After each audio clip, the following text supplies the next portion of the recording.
Okay, this is going to be a WWE pay-per-view rewind for the year of 2025.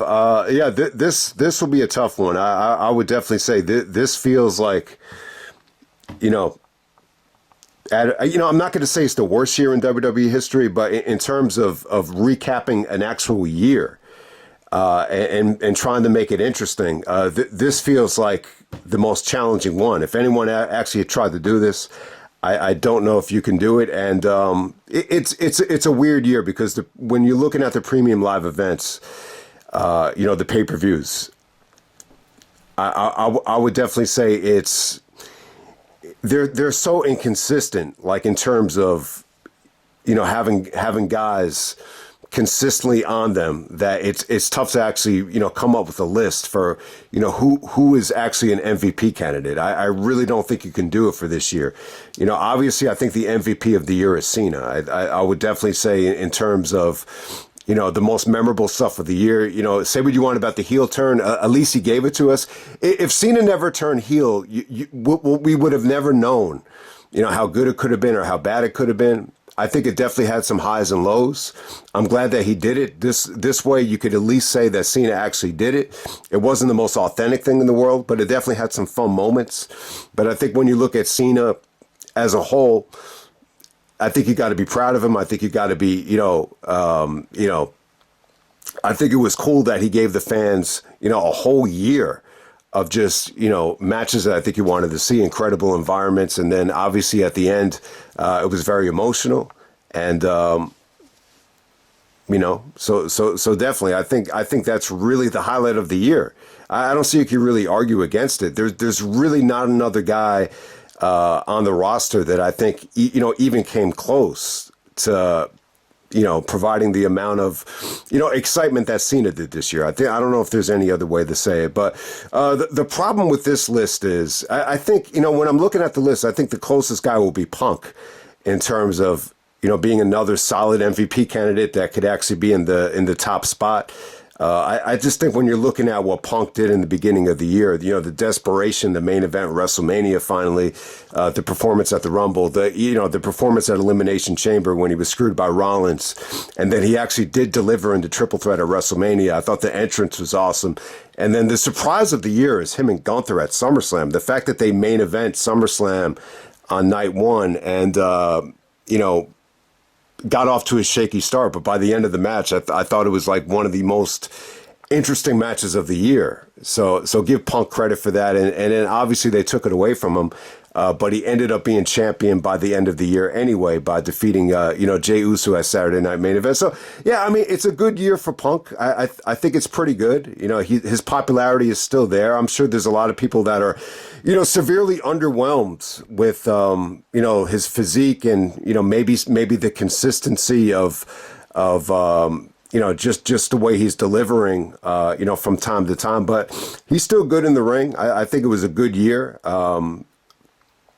There's definitely a lot of guys I like to see Punk feud with in the future that I think could be, incredible. But, my gut feeling is that it's very polarizing. I think he's connected well with the mainstream fans or the casual fans. But my gut feeling is that there's still a lot of people that are severely underwhelmed by him. But it is what it is. But I definitely think it was a nice story to see Punk finally main event and find himself champion again. Definitely it was definitely some good stuff. But in terms of Roman Reigns, this is one of my issues with the year. Looking back on it, it's such a different. It feels like such a different company, compared to some of like our favorite years in WWE history. Like even 2001, for example. When you look at what Austin did that year, even though even though he wasn't necessarily wrestling on every single house show and TV taping, he was heavily involved though. Every Raw, every SmackDown, every pay-per-view. And I think it was just kind of draining on him. And when you compare Roman's 2025 to Austin's, 2001, it's just so different. It almost feels like Roman is used as a special attraction. The schedule is so light. He's making so much money. It's such a different, role, when you're looking at the top guy in the company. So But look, I think what you can like about Roman this year is, he seems like he's in, tremendous shape. Obviously the conditioning, the training, obviously he's better than ever, like in terms of, being in the ring. But I think it hurts the company that there's so many guys that are just, have such lenient schedules that it hurts the continuity of the storylines and the excitement. It's almost like, every single, major event we have, big returns. Like you're relying on the easy big return rather than being creative in the actual storylines. And I think that's what hurt, the year for Roman in terms of, even being in contention to be an MVP. But still, he's still one of the most valuable pieces in the company. It definitely seems like, he's going to go for the championship, at WrestleMania this year. Maybe they unify the belts. Maybe he's going to go after both champions. It seemed like they were going in that direction. But there's not a lot of interesting things to say about Roman. There really isn't. I don't think you could even, put him in contention to be an MVP candidate. The same thing with Seth. Look, they tried this storyline with Heyman. There's a lot that I don't know. Did they pull the plug on it because of injury, or did they pull the plug on it because it just wasn't working? I think when you go back to WrestleMania, I think they clearly just wanted to do something shocking. But when you look back on it, it really wasn't that shocking. I think if you looked at the promos between, Seth and Heyman, I thought the predictable thing going into it would just have Seth, align himself with Heyman, because, Punk is a babyface, Roman's a babyface. It didn't make sense for Heyman to stay with the babyfaces. So the predictable thing is to have Seth actually align himself with Heyman.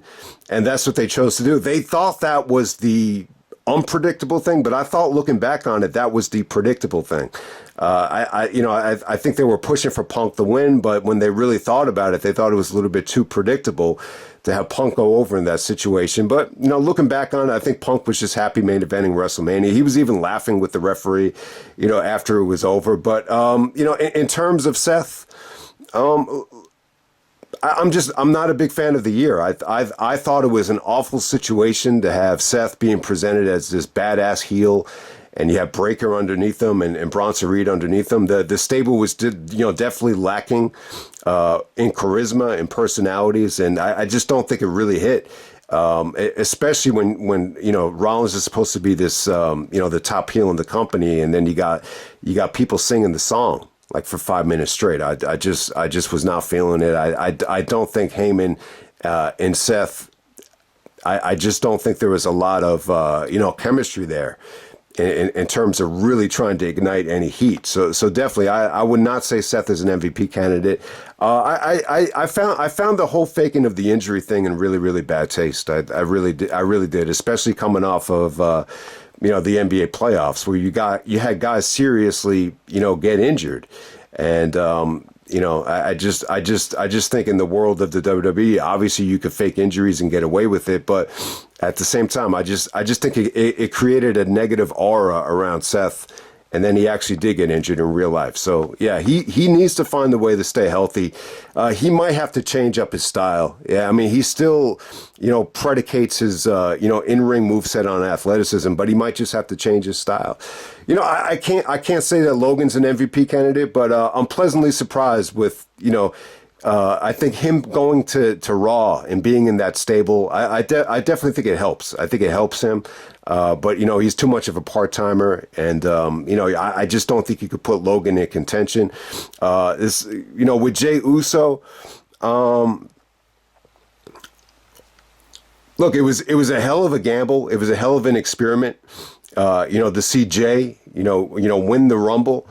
But you can't put Jey Uso as an MVP candidate this year, because I think he's definitely regressed in the ring. I don't know what it is. I just don't find his matches to be that competitive. It definitely feels when you're seeing Jey Uso, LA Knight, and Punk and Rollins, that whole combination, it just doesn't feel like it's a combination that is really like thriving, in the ring. I don't know what it is. It feels a little bit soft. I mean, I don't know if there's a better way to put it. And it definitely does feel like, Jay, has gotten a lot of special treatment because he's, the gimmick has been really, really good. It's connected well with casual fans. I think the entrance is it's what's kind of propelled him, to superstardom. But, he kind of falls into the territory of, a guy coming out with a super duper entrance, but not able to follow it up, in the ring and live up to the hype. And, how many people have stated that they stopped watching WWE because, of the Jey Uso push. And, he's been kind of used as the poster boy for what the WWE has become. A lot of glitz and the glamour, but not really following up in terms of delivering in the ring. So I don't know if there's any other way to put it. But Drew McIntyre from this year, I think a lot of people are really rooting for Drew. I think he's done some great heel work. Taking Cody out. A lot of the stuff with the bloodline, with him getting revenge on the bloodline, has kind of died out. But he's kind of triggered his animosity towards, Damian Priest, which was good. I mean, I think the Priest stuff was good, but it was ultimately forgettable. I can't put Drew in the top spot though. I definitely think he's lost a little bit of steam. The conditioning and the I would even say the mobility in the ring.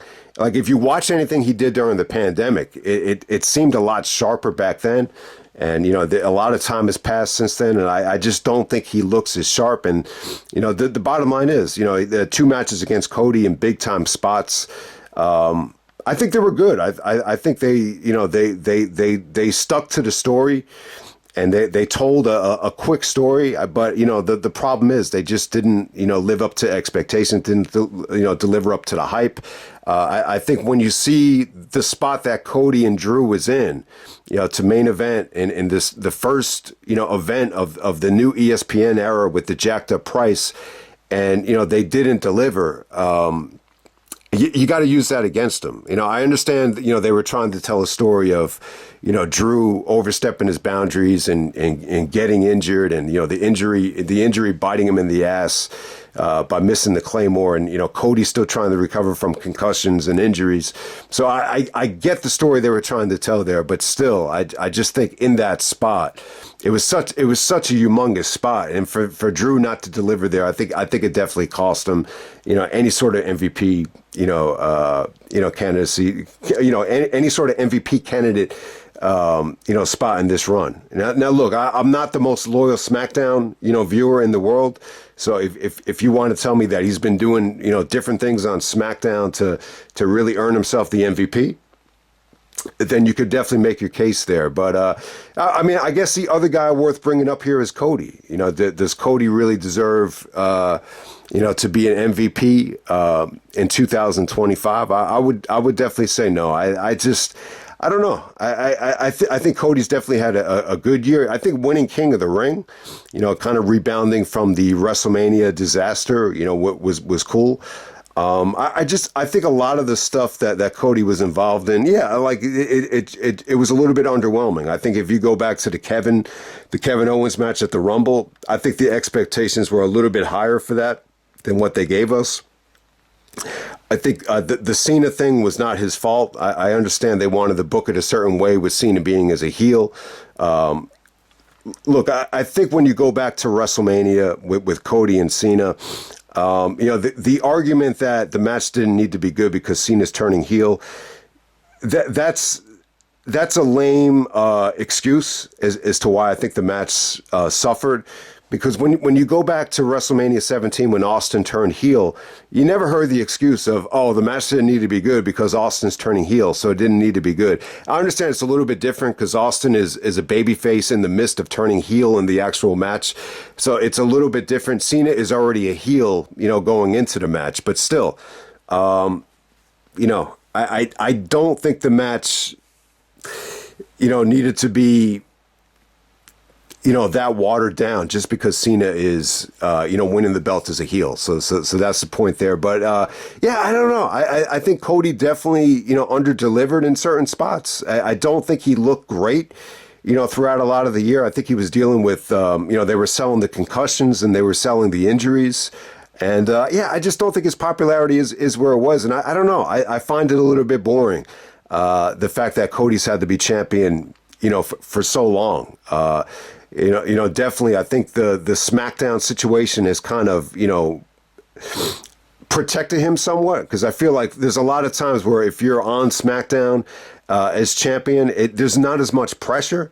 So I don't think Cody's been as exposed as he could have been. I've always stated this. I think if Cena had stayed on SmackDown, there's no way he would have gotten booed out of the building by the end of that year. When you go back to when he first won the championship, so a little bit of the same thing going on with Cody, where it's like when he comes out on SmackDown as the champion, it still feels like it's part of the first reign where he just finished the story, instead of feeling stale. I think if he was on Raw, you would definitely look at Cody like he's someone that's getting a little bit stale.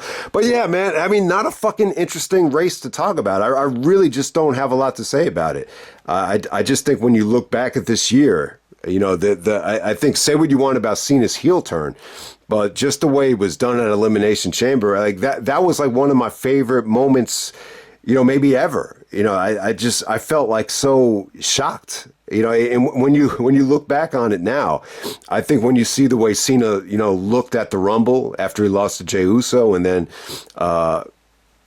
when you see The Rock, coming down to the ring with Cena just being there, I mean, looking back on it, you had to expect something. It was just a little bit weird, but in terms of the actual storytelling there with The Rock and Cody and them not following up on it, yeah, I definitely think it's one of those cases where it's not exactly great storytelling. When you don't really follow up on anything with, why is Rock being involved with Cena? Why are they not following up on, the selling the soul storyline with Rock and Cody? I mean, the easiest answer to give you is, Rock just doesn't have a lot of time. He even said, he's got other obligations. So the question is, why would you do that if you're not going to follow up on it? I just think they saw an opportunity to just make a big splash. When you're looking at Cena's history with The Rock, it doesn't make a lot of sense. It really doesn't. But I think it definitely, created a lot of buzz at that time, but it's not exactly like if the WWE ever tried to sell you on the fact that that whole situation with Rock being involved with Cody and Cena is great storytelling. You can't really classify it as that, because it's one of those things where you never got a chance to follow up on it. And yeah, I don't think they'll ever follow up on it. I just don't think they will. I think at the time it just, when you're looking, I think the easiest thing to say about it is when you're looking at The Rock as a final boss, it's cool from that standpoint. But yeah, I mean, the whole Travis Scott thing at Elimination Chamber, it didn't bother me that much at the time. I think at the time you were just happy that they're trying something with Cena as a heel. So it's all right, if that's what you have to deal with, you'll take it. But by the way that WrestleMania main event ended with Travis Scott's involvement, you just say to yourself, man, that was just a crappy way to end it. All right, next part of the video, I'm just going to talk about the pay-per-views, in chronological order. So, going back to the Royal Rumble of 2025, I thought the event was good. I was pretty much happy with it. I was a little bit worried, before the event, because it definitely seems like with this format of the Rumble, they get it right, then they get it wrong, then they get it right, then they get it wrong. But this came off very, very well. I didn't care for the Women's Rumble, but it was what it was there. I think they got away with it there. I think, I didn't like the way that Motor City Machine Guns and DIY was used, but at the same time, I can't argue against it. You needed something to kind of fill in the gaps, coming after the Women's Royal Rumble. Cody and Kevin was such a great feud. It was really, really great. I don't know what it was, though. I just felt like the stipulation with the ladder match. It wasn't the best, follow up. I just felt like the feud was better than this actual match. I just don't think that the ladder match really, showcased how good the feud was. But I think looking back on it, it was pretty crazy. I think they gave us something special. I thought it could have actually main evented the show. But definitely, I think looking back on it, Cody and Kevin, they gave us a lot of great stuff. And in the match, I still think it delivered for the most part. It wasn't the prettiest match in the world. And maybe this started Kevin. Maybe this is what really cracked Kevin's neck problems. Looking back on it, but when you go back to the Rumble. I thought the Rumble was great. I think what really stands out about this is, how the undercard, the beginning of the match, they really used it to push a lot of young talent. And they gave you some great moments, especially with Braun Breaker and Fatu. And then you got this incredible stretch where you just had so many different guys coming in, from Roman to Punk to AJ, to Seth, to Cena. I mean, there was just a lot of great star power here, and they gave you an unpredictable finish. Jey Uso actually, going over Logan and Cena, I thought was shocking. Look, I think looking back on it, people are going to use the argument of, all right, this was a bad Rumble because, they do the Del Rio thing and they have Jey Uso actually open up WrestleMania. You could definitely argue that. Look, you made this decision to do this storyline with Punk, being determined the main event WrestleMania. So there's always a side effect to everything, and that's the side effect to that. Jey Uso has to open up WrestleMania. But in terms of the actual show, though, in the heat of the moment, you got great star power. You got an exciting Rumble. It doesn't have a shitload of replay value. It might be my match of the year, but still, like, how many times, like, no one had Jey Uso on the radar, especially coming off of Saturday night's main event where he had a great match with Gunther. That match was the best match I think they still had, possibly.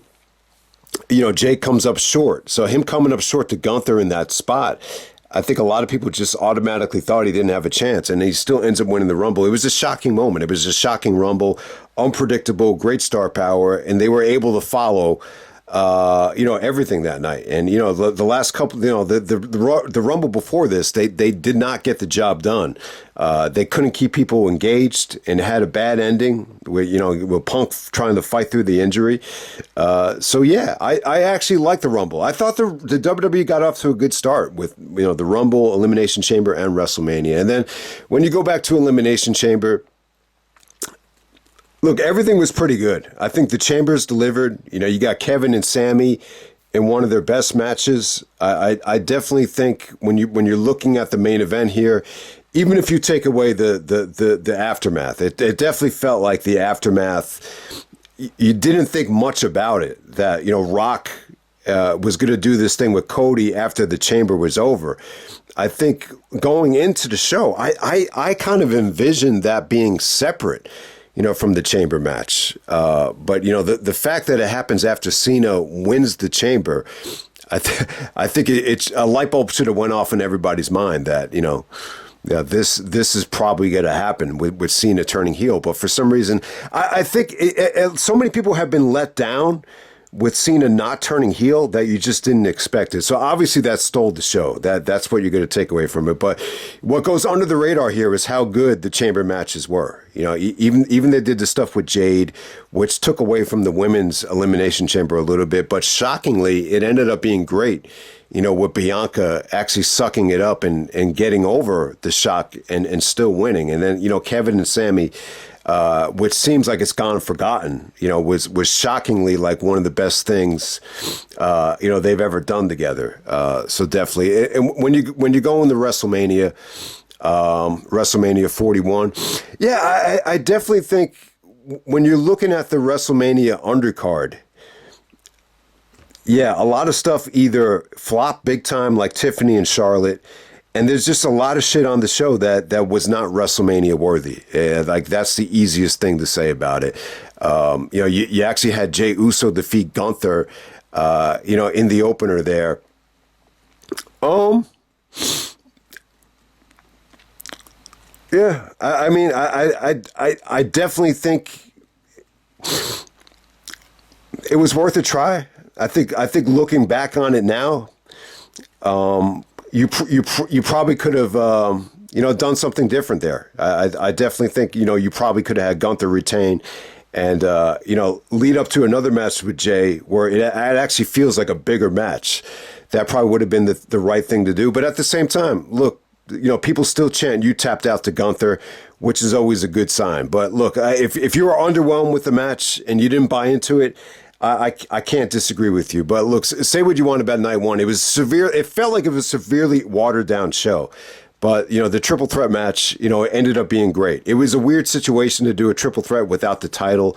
You had the whole Paul Heyman situation as the main storyline there. Ended up being good. Ended up being a good match. I think the creativity and the sequencing and everybody definitely delivered. So, and I think Punk's entrance on that show, was definitely dope. And, going back to WrestleMania Sunday, so this is WrestleMania 41 Sunday, I got to say, I think the show was pretty great. I think, the women's triple threat, Drew and Damian Priest, I didn't think the reaction, kind of met, the effort in that match. I thought they really busted their ass, but for whatever the reason, it felt like there was a disconnection there. I don't know what it was, but it was pretty good though. Like when you look at what they did, and then obviously Dominic Mysterio wins the IC title in the 4-way match, which was a lot of fun. And then you have Randy and Joe Henry, which was definitely a great moment. I think WrestleMania Night 2, it felt like the real WrestleMania. It felt like, all right, all you really needed to do was just, add some of the matches from night one and kind of, maintain this format. And I just think you still could have had just a great single night WrestleMania. Logan and AJ definitely disappointed.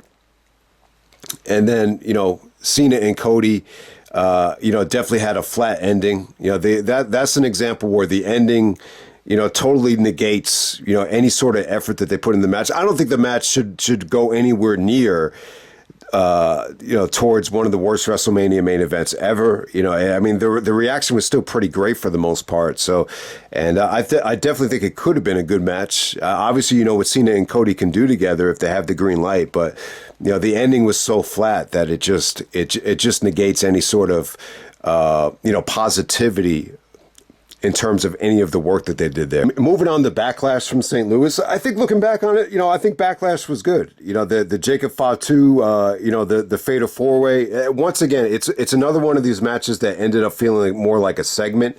But I think if you could look past that, it was a pretty fun way to start off the show. I think Lyra and Becky, they definitely stole the show. Dom and Penta was disappointing to me. It really was. That could have been so much better. Yeah, Gunther and McAfee. I definitely think, I think that's what you can look at, with Gunther actually losing the belt. They tried to do little things, to connect him more with the fan base, have him fighting announcers or having him face Goldberg. Like it felt like there was a lot of effort, even though Gunther wasn't consistently used this year. And Gunther's another one that, in terms of being an MVP candidate, he was kind of taken out of contention with taking the belt off of him, missing so many premium live events. He only wrestled on like 2 or 3 premium live events, and that's why he wouldn't be an MVP candidate. But they did other stuff this year to kind of build him back up, where he's facing a personality like McAfee, or he's facing a legend like Goldberg, and so yeah, and then he ends up going over Cena in the at the end of the year. So it was good. I definitely think I still think Gunther is the right guy. If they're gonna push anybody, it should be Gunther. But then we got the magical John Cena and Randy Orton match. I'm still glad that they did it. I thought it was a lot of fun. I definitely think the build up here, some of the promos they did in the ring together, they touched on real life situations with Orton's past, with getting suspended, Cena and I having kids. I just think there was a lot to like about the build-up with Cena and Orton, and I think the match was good. I think it was fun. Did it over-deliver the way Cena and Orton usually don't do or don't deliver? Right, yeah. It didn't really Cena and Orton usually don't like deliver above and beyond in the ring. So, but the match was kind of fine. It was fine considering like the limitations I think both guys have. I don't think they have the best of chemistry together, in the ring. But definitely, like naturally, it's a hell of a rivalry because of the timing, the history. They're very similar in age. They were both like younger, attractive guys coming into the company at the time on different brands. So you definitely had to go back to it. Plus, they're best friends in real life at certain times. So I thought the match was a lot of fun, especially in Randy's hometown with Randy playing the babyface.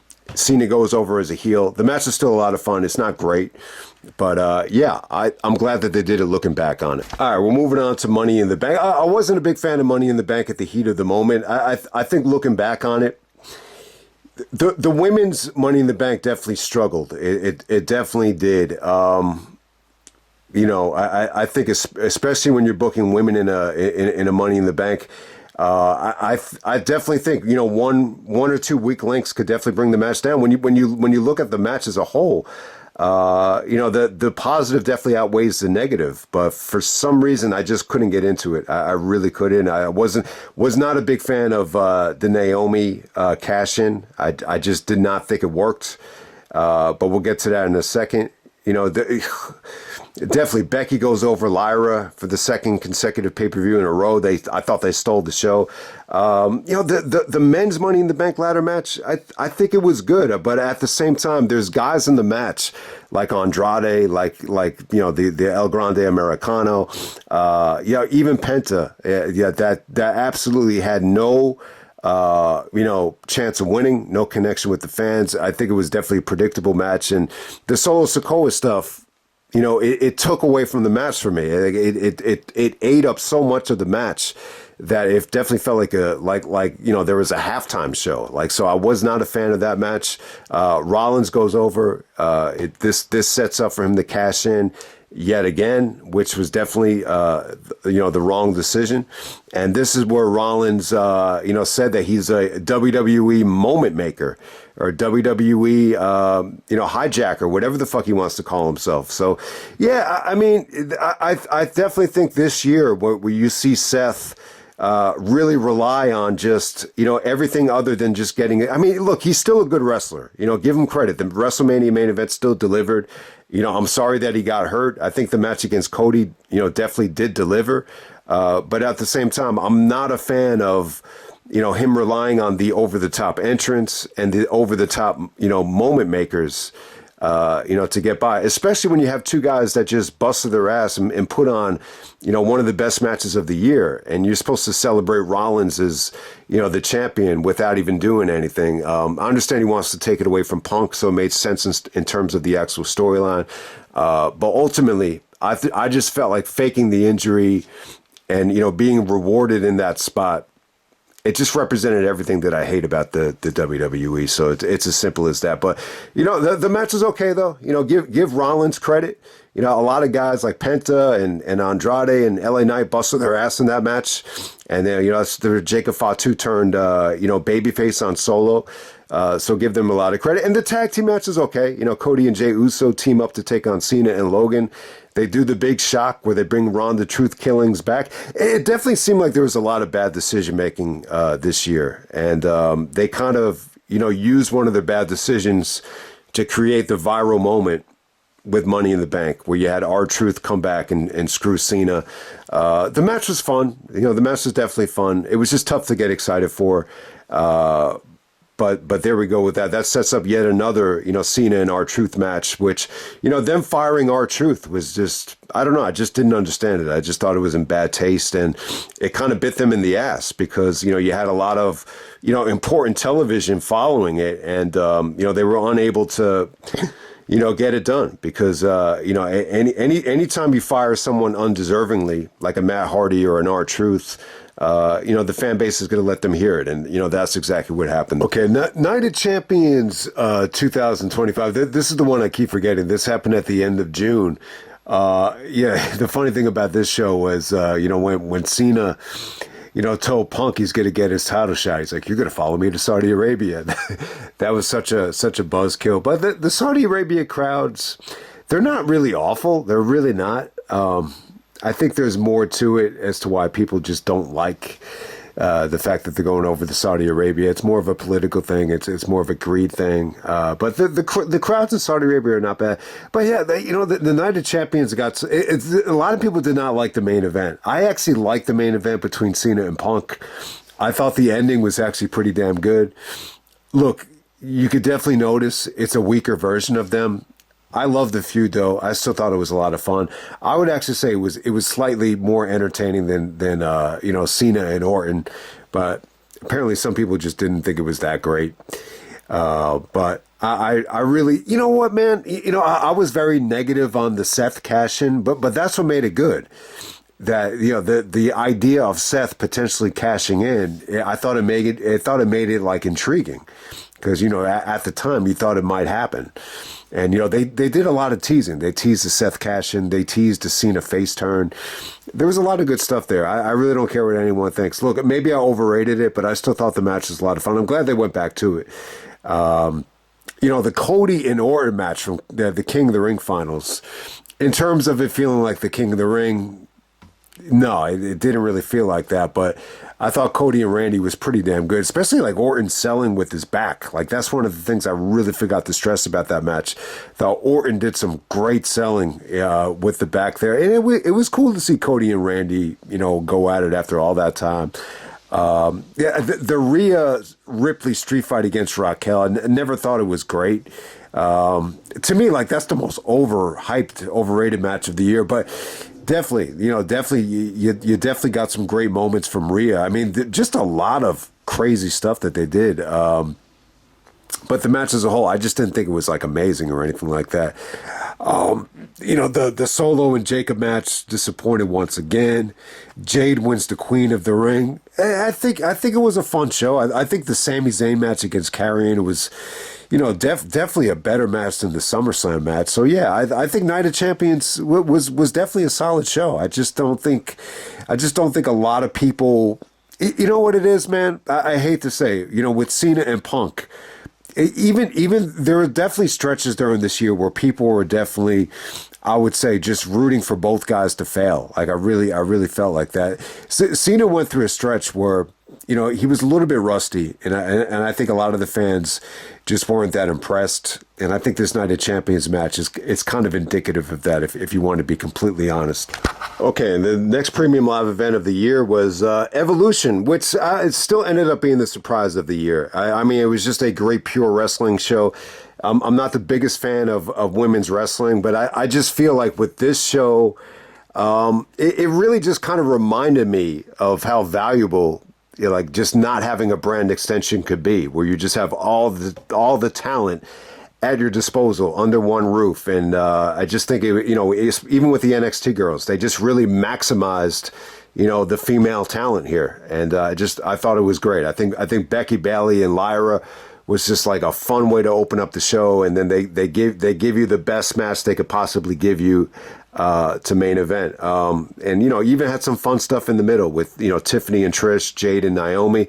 They weren't great matches, but they were nice little showcases. You actually have Blake Monroe turn on Jordynne Grace in the NXT match to get that storyline swerving. Even the women's four-way tag, was good. So everything really clicked here quite well. The Battle Royal was what it was. I think that was definitely the weak link of the show. I think Io Sky and Rhea Ripley, was a magical match. But still, I'm not a big fan of the Naomi cash-in. And look, I think it's a very delicate situation. If a woman gets pregnant and she needs to take time off of work, it's tough to criticize that. But in this situation right here, I just wasn't a fan of putting the belt on Naomi and then she's going to get pregnant and then vacate the title within the span of a month. I thought it ruined a great match. Once again, it seemed like a lot of people thought this was a viral moment and they thought it was shocking and great and one of the best moments of the year. to me, I didn't like it. I thought it kind of ruined what was, would have been the match of the year. Definitely. So, but yeah, overall, I got to say, Evolution was good. It was one of the better premium live events of the year. I'm not going to say it's like pay-per-view of the year or anything like that, but it was cool. And we're moving on to SummerSlam Saturday. Yeah, so I think that the most positive thing I could say about SummerSlam, still, I think going into the show, I was excited about both main events. Both main events did deliver. They ended up being two of the best matches of the year. I think Punk and Gunther was definitely like a really, really like refreshing matchup. I thought it was awesome. Like everything about it. Look, in the heat of the moment, the Rollins cash-in was a huge swerve. I think everyone kind of thought that he was injured. So, give them credit. They created their viral moment there. But for the most part, there's a lot of shit that you could have lived without. I think everything on the undercard here, the Jelly Roll stuff was definitely good for, mainstream fans. I like the Drugan and Logan team. It gave Randy something to do, not for the title, so that was cool. But, Tiffany and Jade, Sammy and Karrion Kross, which was a storyline that just went nowhere. Alexa and Charlotte, the two little sisters, big sisters teaming up. The Jey Uso stuff with Roman, seeing Roman in a tag match at SummerSlam, it's not worth getting excited about. I mean, the match was okay. It was what it was, but definitely, there's just a lot of shit that did not need to be. It didn't need to be two nights. It didn't need to be 2 nights. But the silver lining is you gave Punk and Gunther a main event spotlight. To main event SummerSlam, which was cool. And moving on to SummerSlam on Sunday, night 2 on SummerSlam. Yeah, I think the triple threat, once again, I definitely think it rocked the house. I think it had all the elements of really coming close to topping, what they did at WrestleMania. I don't think Naomi's as good as Bianca, but, give them credit. It was good while it lasted. The finish was kind of crappy. You gave us the TLC match at SummerSlam, which was definitely cool. But at the same time, you could feel the disconnection in the entrances with a lot of the talent there. But, the match was definitely great, though, so, give them credit. I didn't think Becky and Lyra really, hit a home run the way their other matches did, but, that match was very polarizing. I thought Solo and Jacob was, possibly the biggest letdown of the year. I really think it was. It was definitely a huge letdown. I think the last time we probably saw Jacob Fatu, Dominic and AJ was definitely fun, even though it was disappointing. Cody and Cena redeemed themselves. They over-delivered. That was one of the best matches of the year. That is the WWE just, giving Cena and Cody the ultimate green light. There were so many great false finishes there, especially, Cena kicking out of the Cody cutter or the crossroads, from the top rope, or Cody kicking out of the creativity with Cena coming, Cena using Cody's entrance was really, really sweet. The street fight was great. It was definitely, I hate to say it. This was Cena's match of the year, from the premium live events, definitely. I think when it comes down to it, I think Cena had some great matches this year. I think the Cody match is definitely up there. The Gunther match would be my personal favorite, even though it's not a premium live event. The Logan match, was a lot of fun. I wasn't crazy about the Logan match as way some other people were, but yeah, Cena and AJ was like a nice, tribute match. I don't think like it's a match I would ever want to go back to as much as some of the other Cena matches, but yeah, Cena and AJ, was a lot of fun. But when it comes down to it, I think Cena and Cody, it was incredible. It's one of the best SummerSlam, main events ever. So give them credit. It's arguably the match of the year for the WWE. We're looking at Clash in Paris, the very last day of August. Going back to Paris after last year's backlash. Yeah, I mean, once again, an incredible crowd, lots of singing, lots of dancing. But definitely, I think the crowd in at Backlash in France, the original one was a lot better. But you still got a really really good crowd. They were really really good for Cena, but they were kind of dead for the main event. I thought though. Looking back on it, I wasn't crazy about the Roman Bronson Reed stuff. I mean, that whole fucking match went over an hour. Wasn't crazy about that. Then they do the Wyatts tag against the Street Profits. I think that's like the only time, the Wyatts are on a premium live event other than TLC this whole year, which was crazy. Becky Lynch and Nikki Bella. God fucking damn it. These Nikki Bella matches are some of the worst matches of the year. Not a big Nikki Bella fan. So someone told me, oh, I know why you don't like Nikki Bella. She reminds you of your stepmother or ex-stepmother. I mean, there's a lot to that, I would say, but I'm not going to get into it. But I think Clash in Paris show was not that bad. I definitely think you had a hot crowd. Rusev and Sheamus, the good old fashioned Donnybrook match was awesome. My second time watching that, I was like, man, I kind of slept on this. I love Sheamus at this stage. It was cool to see Rusev and Sheamus just tear each other heads off. It was a cool match. I mean, the barrels, the kendo sticks. There was one near fall that was like fucking awesome, where Rusev just barely kicked out. The crowd was incredible in that match. And Cena and Logan was a lot of fun. I mean, I think it was a little bit long. I definitely think Logan. I don't think he was overly impressive here, but. The match was definitely, fun atmosphere. It really felt like Cena and Logan, won the fans over. And definitely, I think at this time, like Cena really got into a nice little rhythm as a babyface. I think all the matches were pretty much fun, from here on out. And then the main event, you had Seth, Punk, Jey Uso, and LA Knight. I didn't think it was great. I definitely think it had some good moments. A little bit sloppy at times. The Jey Uso LA Knight combination it's just not my combination. Seth goes over the big WWE. It seems like they always have to have this big, moment to end the shows. And at this particular situation, it was Becky. And yeah, I mean, you could kind of see it coming. I think Seth kind of gave it away with, telling Punk, I hate your whole stupid family.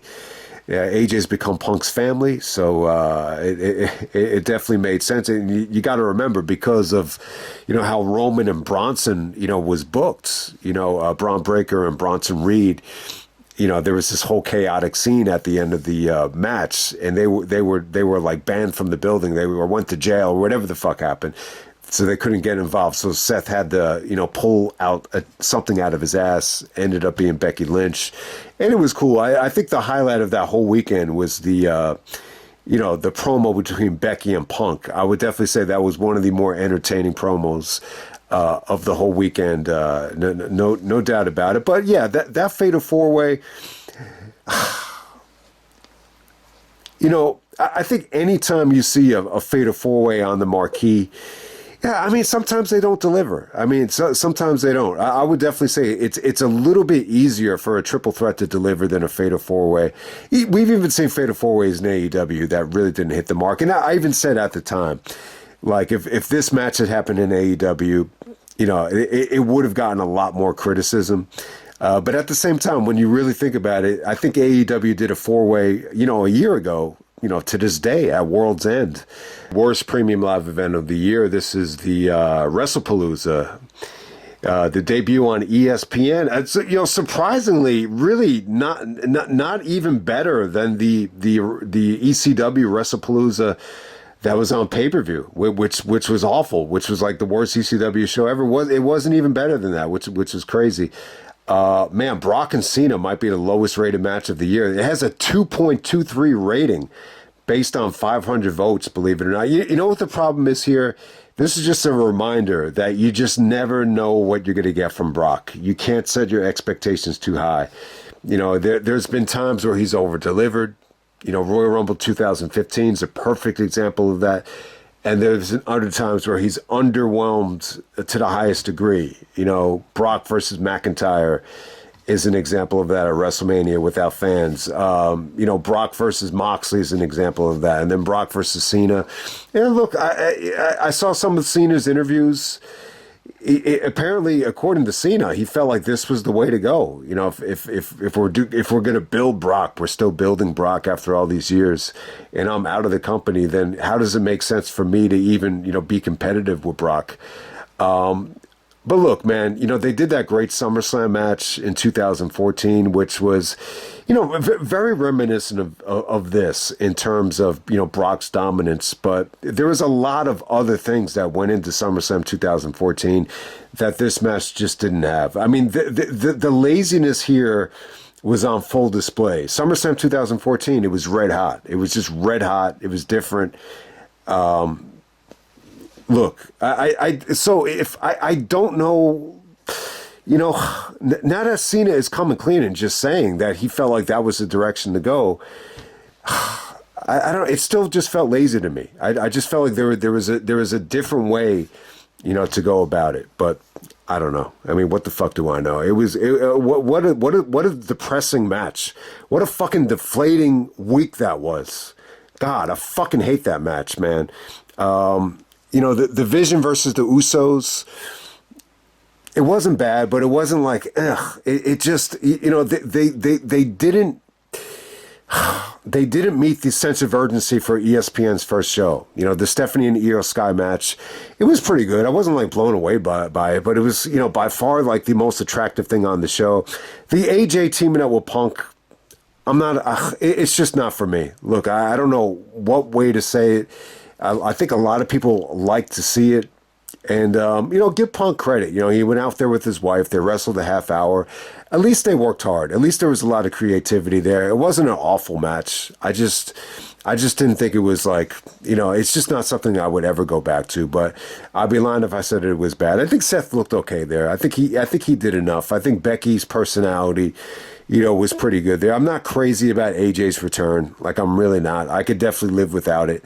Like, I'm not one of these guys that's been, like, fantasizing for AJ to come back. And then Cody and Drew, I just think it's disappointing. I just think, when you're asking people to pay $30, for one pay-per-view, which hasn't been the case. It hasn't been and not just that, but you're trying to send a message. You're trying to set a tone. You're finally in ESPN's good graces. It should be a hell of a moment for the WWE. The fact that they're with ESPN, but I didn't feel anything special here. I just didn't. I just felt like the match. I just thought it was a weaker version of Cody and Drew. Now, it looks like now we're going to get a 3 Stages of Hell match between Cody and Drew. So they slowly built it up. Maybe they didn't want to give away too much. You got Cody selling the concussion. Drew is a little bit too aggressive with the Claymore and fucks up his knee. It's a pretty cool finish. It's a cool finish in the context of the storyline. I'm just saying, in that spot, you needed to really hit a home run. And look, I just don't think I really don't think you're going to consistently get people to subscribe to ESPN for these premium live events unless they really pick up the pace. They got to be so much better. They got to be like AEW level great. I feel like it's got to be that good. If this is the kind of quality that you're going to expect from ESPN, I mean, I would be shocked if ESPN, renews this deal. And I was listening to what Trueslayer was saying. Based on the numbers so far, ESPN is a little bit underwhelmed. But at the same time, let me just make this point about ESPN. I think at one point they were an amazing company. They had, some of the best, sports journalists, sports personalities, anchors, and they still do. I think they have a lot to, they have a lot of great talent at their disposal. At the top of that list would be Scott Van Pelt. But it's almost like he has his own, creative control away from ESPN. How he basically runs the show by himself. SportsCenter with Scott Van Pelt, because he does such a great job. It almost feels like he doesn't want to be like watered down or whatever. But there's other guys that are on SportsCenter, and I just find SportsCenter unwatchable. Especially in the morning when they feel like they don't have to show highlights and you have to have an analysis after every fucking highlight. I mean, there's a lot I just don't like about ESPN. The top 10, the viral moments, showing half court shots. I feel like there's a lot of similarities between like ESPN, Sports Center, and the WWE, where we're just going to try to lock in on bullshit or a viral moment or just one highlight instead of really telling the whole story. I think there was definitely a time where Sports Center just had so many great sports anchors, and they would do such a good job of mixing it up. Like even Stuart Scott, like he did a great job of showing charisma and telling stories, and really, like I don't know, man. I just feel like this is you get the feeling that Triple H is actually under this like fantasy belief that ESPN is actually going to debate and actually talk about wrestling. There's a lot of guys that have no interest in talking about wrestling. I mean, they might do it on First Take or whatever, but they're not going to show it on Sports Center, and they're not going to really, debate the product that seriously. They might do it as like a joke, from time to time, but to me, I just don't think it's a great mix. I really don't. I don't like, a lot of what the WWE's become with, and I don't like what ESPN has become. But when you really, really think about it, though, I just think if you want to blame somebody, I mean, you just got to blame the way the world is. I mean, anybody that is, you see it time and time again. It's everybody is guilty of this. Everybody is always on their phone. Everyone is just, scrolling and just, watching very, very short videos. And I just think that's the way, the world is nowadays. And it's more of, ESPN and the WWE adapting to the world, in the world we live in. I would like it to be like, we could actually get, better analysis of basketball games and, more highlights, more in-depth highlights. So I don't need to spend money on the NHL network to keep up with hockey. I don't need to hunt down every fucking NBA highlight just to keep up with the NBA. I would like it to be a little bit more, how do you want to say it? I would like to see more in-depth coverage rather than just, catering to dumbasses or catering to people that just have low attention spans. So, that's my point. I think there's a lot of similarities into what ESPN is trying to cater to and what the WWE is trying to cater to as well, where, they don't want to sit through long matches. They want to see, shocking moments. So to say. But yeah, that's WrestlePalooza. I definitely think WrestlePalooza was the, worst premium live event of the year. The ESPN's, follow-up was Crown Jewel. And I think because of the criticism, they knew they really had to knock it out of the park with Crown Jewel. And it was pretty damn good, man. I mean, they do Bronson and Roman once again. This is where Bronson actually goes over. I believe it's Braun Breaker that helps him out there. I definitely think that was probably a much better match. Bronson and Roman open up Crown Jewel, which I mean it wasn't bad. I'm still not crazy about the the Roman and Bronson combination. Stephanie actually goes over Tiffany Stratton, which was, for the Crown Jewel championship. I think that match could have been better. I mean, I didn't think, Stephanie really deserved like another, emotional moment with Triple H coming out. I think it was a little bit over the top, but it was still a fun match. Cena and AJ, was pretty awesome. I definitely think, Cena wanted to pay tribute to everybody. Even AJ paid tribute to, a lot of guys that, I think kind of went under the radar, whether it's Samoa Joe with the choke or Christopher Daniels with the angel wings. You remember too, AJ is, paying tribute to Bound for Glory 2005 with his ring attire. And, Cena's paying tribute to everybody. And a lot of them just came off really good, like really shocking. The Bray Wyatt one was definitely interesting. It looked like Cena was going for like a rock bottom, and then and then transitions into the Sister Abigail. So, yeah, some of it came off great. You remember Cena actually wins with the tombstone from the Undertaker. So, yeah, I mean, it's not the most serious match in the world, but it was cool that they did Cena and AJ once again. I'm sure some people were gonna, have gripes about it, but it was very well received, though. I mean, a lot of people loved this match. It was definitely fun as hell. Michael Cole called it a classic.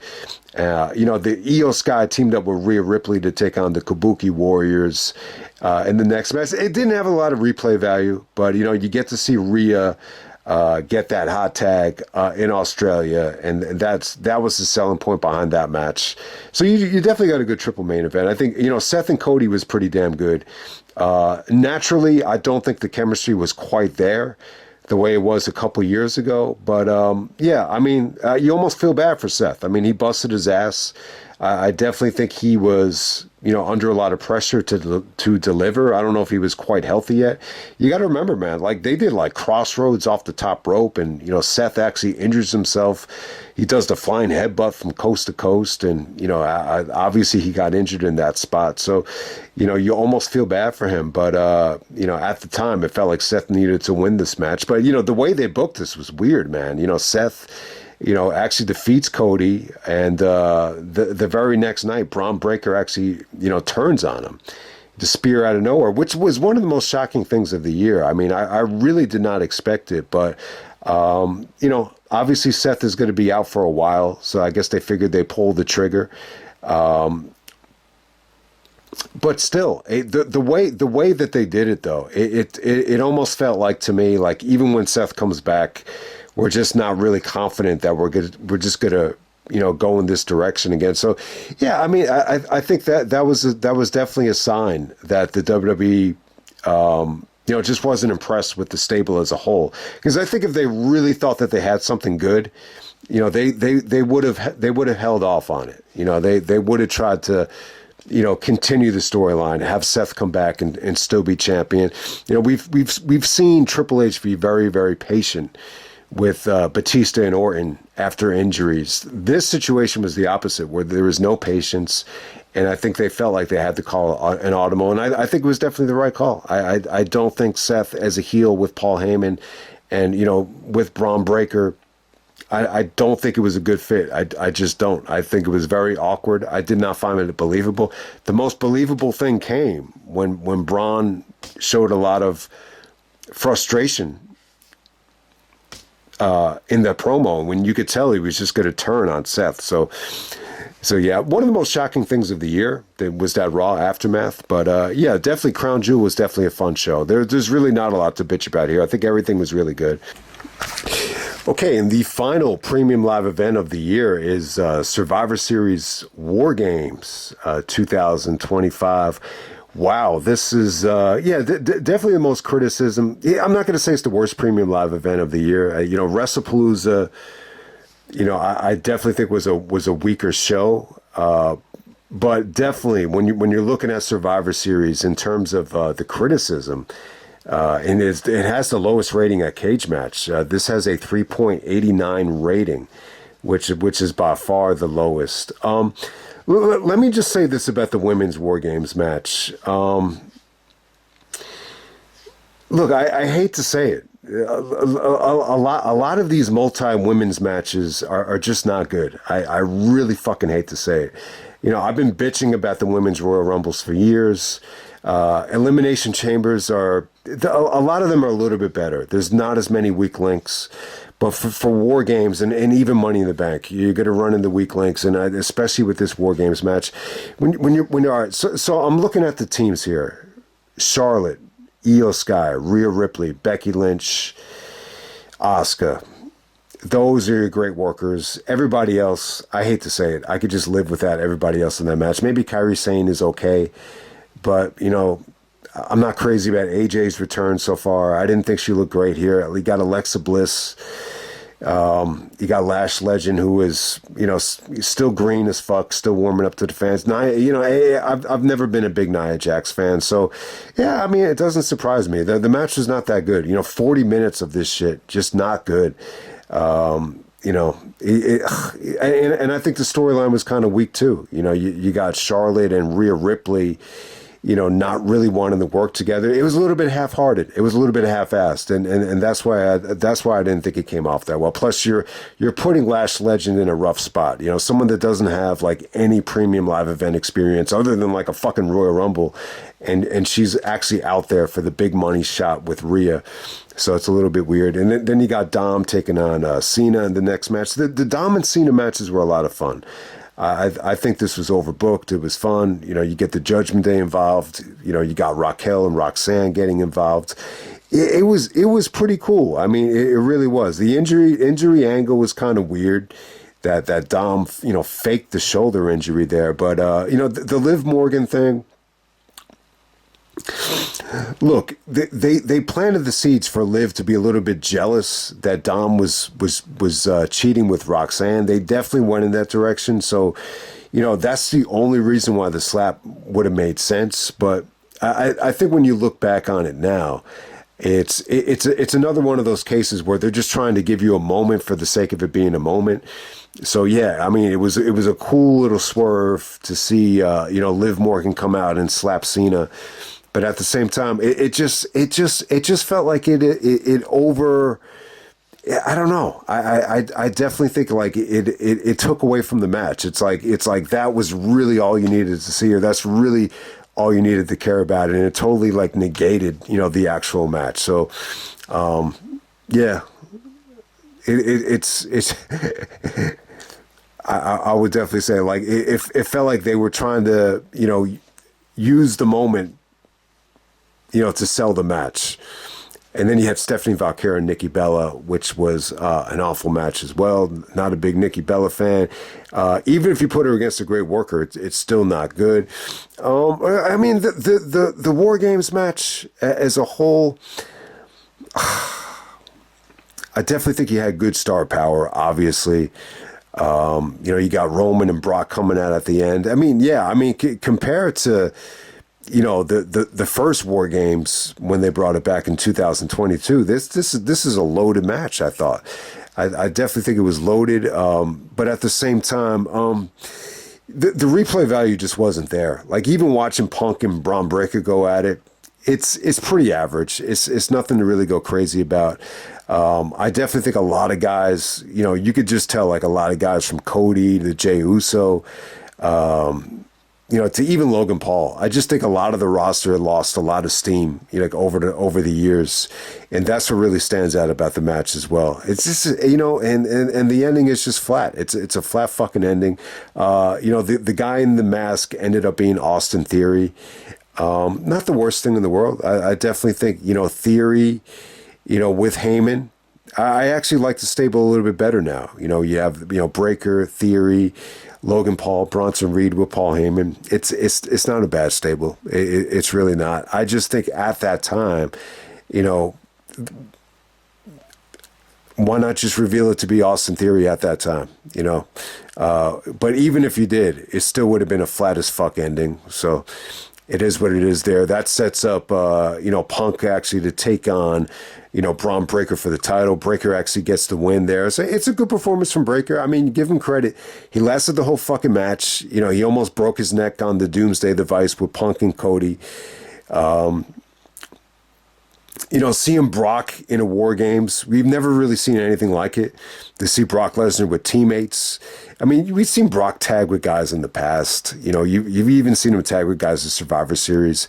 But man, it's been over 20 years since Brock has ever had teammates, and it was cool to see him like, you know, shaking fans' hands on the outside and everything. So, but yeah, it definitely there's three really big moments from the show that were the big turnoffs. The Liv Morgan moment, you know, Jey Uso celebrating with the entrance, you know, getting the fans to restart the entrance. You're supposed to be in the middle of a fucking war, and you're you know, restarting your entrance music. It's a little bit weird. So when I watched it back, my gut feeling is the WWE was trying to, you know, they would have tried to sell you on the fact that,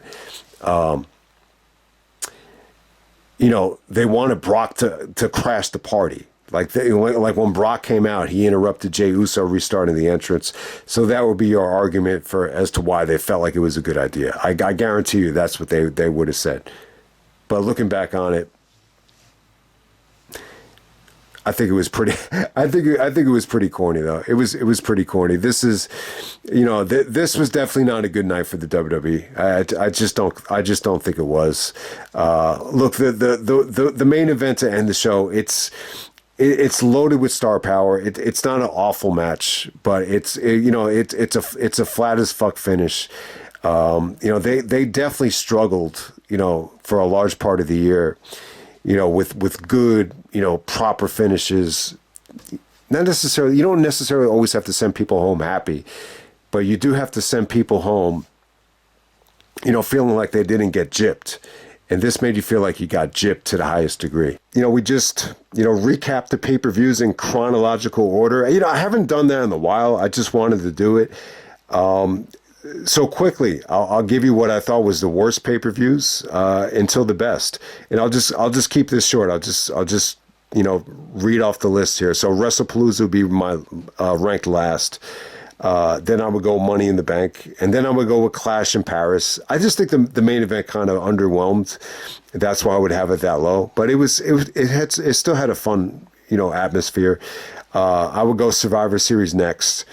I still think Cena and Dom was a lot of fun, even though I'm not crazy about the booking of that match. And then, the men's War Games match, to see Brock in that environment was pretty damn cool. He got Punk in it for the whole match. It definitely had some good star power. It definitely did. So I wouldn't rank War Games last, like some people. I'm sure some people would. Then I would go with Backlash. I think Backlash was solid. I don't think there's anything on it that was mind blowing, but it was cool to see Randy, in his hometown, take on Cena, and the undercard was pretty good. I think it was good enough. And then I got Night of Champions next. I actually like Night of Champions. I think the environment was good in Saudi Arabia, and you got the King of the Ring, and you got Punk and Cena. I think a lot of the build up to Punk and Cena, which is really, really good, and just a lot of fun. Especially the pipe bomb, from Cena. I definitely think that's one of the best Cena moments of the year, when he was able to do the pipe bomb to Punk and flip it. I don't know if that's getting a lot of credit. And then we'll go with SummerSlam next. The two SummerSlam event. I definitely think the main events were great. The main events definitely delivered.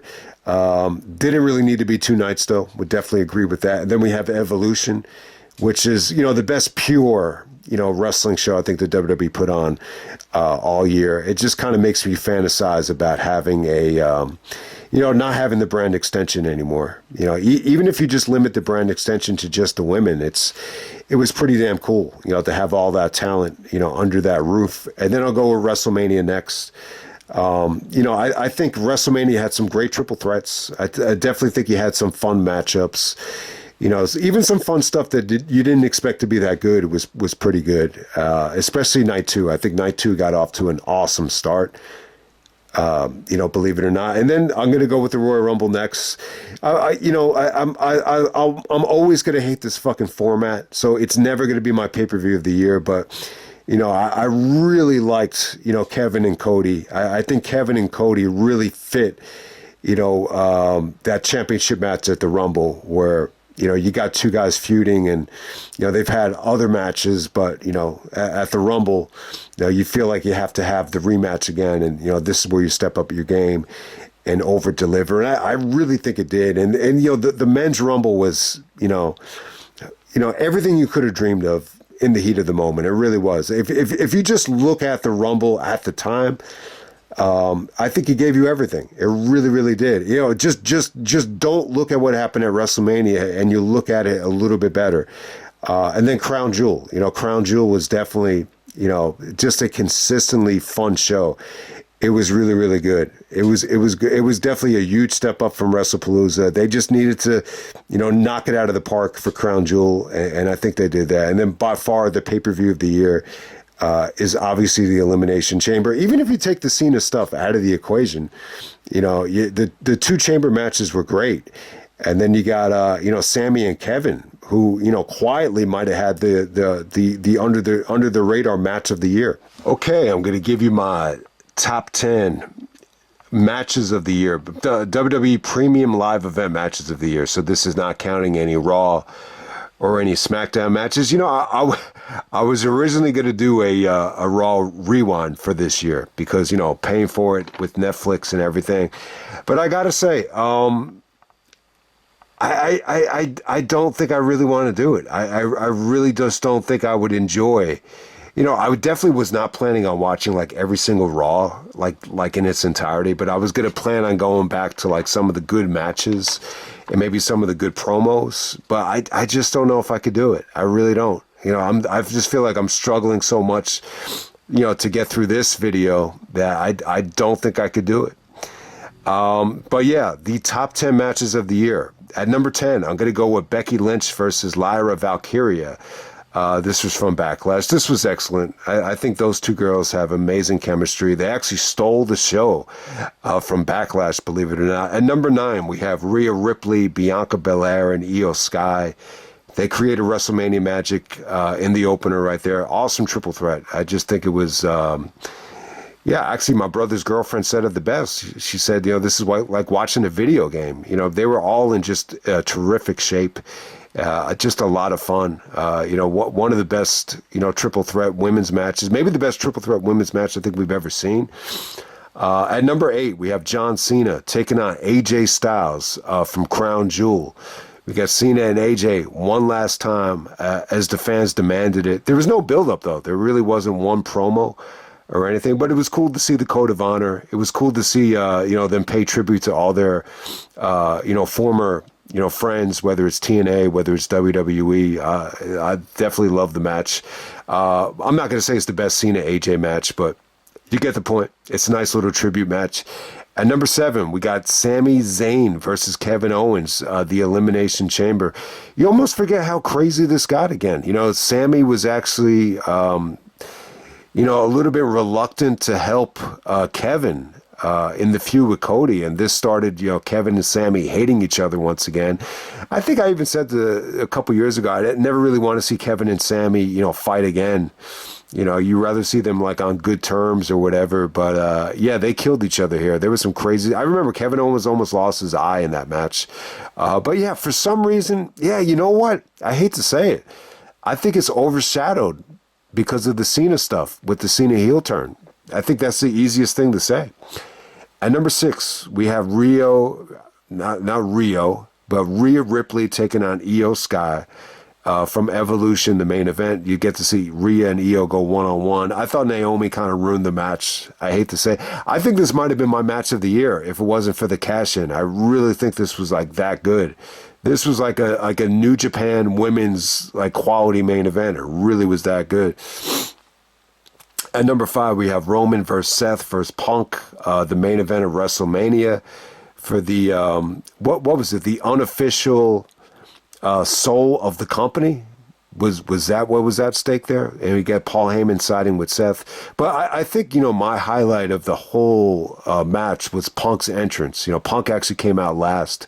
And if anyone noticed, it seemed like Roman and Seth were a little bit, I'm going to say intimidated. I don't want to say jealous or frustrated. I think they were a little bit intimidated that Punk got such a over the top entrance. Yeah, I just think it was very, very well done. And the match was pretty awesome. It definitely did deliver. All three as a whole worked really well. I got to say, Roman really impressed me here. Like, he really looked awesome. At number 4, we're going to go with CM Punk versus Gunther, the main event of SummerSlam. Punk actually wins the belt. You remember one of my favorite parts of the match, Punk is doing the Indian style, and like before Gunther comes out, he opens his eyes up like really, really big, and you could just tell he was going to win the match. It was pretty awesome the way it was booked too, and they made it believable too. And that it was really, really good stuff. Just the way Gunther like ricocheted Punk into the rope so he could chop him again. Like there was some really, really cool things in the match. Number 3, we're going to go with the men's elimination chamber. We got Cena actually winning the elimination chamber. Lastly, defeating CM Punk with the help of Seth Rollins. If you notice, Cena looked a little bit giddy, after Seth, did the curb stomp to Punk, a little bit of foreshadowing of Cena turning heel there once again. And you got it at the Rumble too, with Cena showing a little bit of frustration to Jey Uso. So there were signs that Cena was going to turn heel, if anyone remembers. But yeah, the match is definitely good. The beginning of it with like Damian Priest and Drew McIntyre and even Logan Paul, it was a little bit forgettable, I think, looking back on it. But yeah, I think Cena and Punk definitely delivered in the match, even though they looked like they wanted to have coffee at times together. At number 2, we're going to go with Cody Rhodes taking on John Cena from SummerSlam. I think the match is great, man. I mean, I don't think anyone would be disappointed by it. I think they redeemed themselves from WrestleMania, over the top. I mean, the kick out was Cena kicking out of the crossroads off the top rope.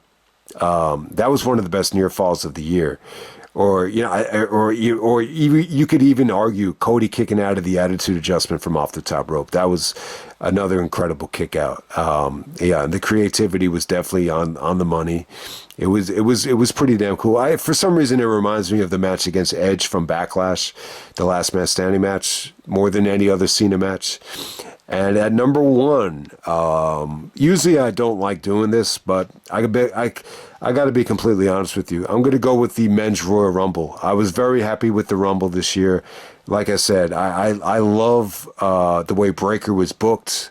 The I Show Speed stuff, the way Jacob Fatu was booked. And then I just think that stretch was just unbelievable. That stretch of star power. And then, to have Jey Uso win this thing. I didn't even mention Jey Uso in the preview. If you look at my preview, I mentioned maybe like 5, 6, or 7 guys. I didn't even mention Jey Uso. So it was definitely an unpredictable match. It was pretty awesome. I just think that whole Rumble, was incredible. I really think it was. So next up, we're going to move on to the top 5, or the most disappointing matches of the year. At number 1, I'm going to go with Brock and Cena from WrestlePalooza. At number 2, I'm going to go with Cody versus Cena from WrestleMania. A lot of it just had to do with the Travis Scott thing. It was just a horrible decision, to end WrestleMania that way. So some of the decision making this year has been just baffling. Like I said, guys, I just think a lot of it is just to get people to, watch stuff on the phone that really aren't that into the product. At number 3, we have AJ Styles taking on Logan Paul from WrestleMania. Really disappointing. It didn't hold up well at all. The crowd was just fucking dead there. It really, really was. I mean, I thought that had potential. I don't know what happened there. The magic just was not in the air. Number 4, I'm going to go with the Men's War Games match. Even though I still give it a good rating, I still think it's a good match. Just by they just didn't get the ending right, and it was just an awful way to end the show. At number 5, I'm going to go with Solo Sikoa taking on Jacob Fatu from SummerSlam, the Steel Cage match. Look, the match fell flat. All the interference from Solo's guys got no reaction. It just felt like nobody knew who they were. Look, I thought Fatu had a lot of potential, but for whatever the reason, this feud with Solo just kind of flopped. Charlotte versus Tiffany Stratton from WrestleMania, really disappointing. I don't know if the clashing of personalities really got in the way, but it was just one of those matches that they just didn't have the best of chemistry. It just didn't click, for whatever the reason. I don't know exactly what it is, but it's just not a great matchup.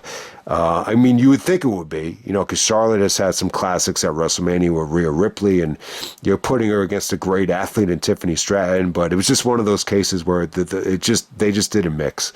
And, Cody versus Drew from WrestlePalooza, I just think it's disappointing because they didn't deliver in what I would say was a big spot. I thought that was a huge spot, first premium live event, the main event on ESPN. And, this is nowhere near, as good as, some of the other main events we've seen this year from the competition.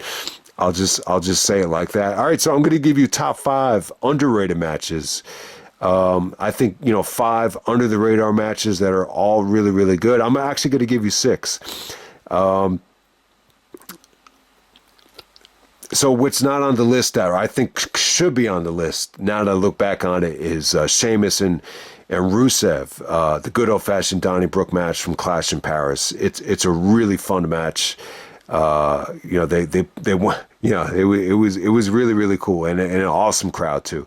So definitely check that out. But yeah, my top 5 most underrated matches of the year. Number 1. I'm going to go with Becky Lynch, Bayley, and Lyra from Evolution. Triple threat to open up the show. It's just a lot of fun. The crowd was just really, really good for that match. It just set a nice positive tone for Evolution. Number 2, I'm going to go with Cody Rhodes taking on Randy Orton.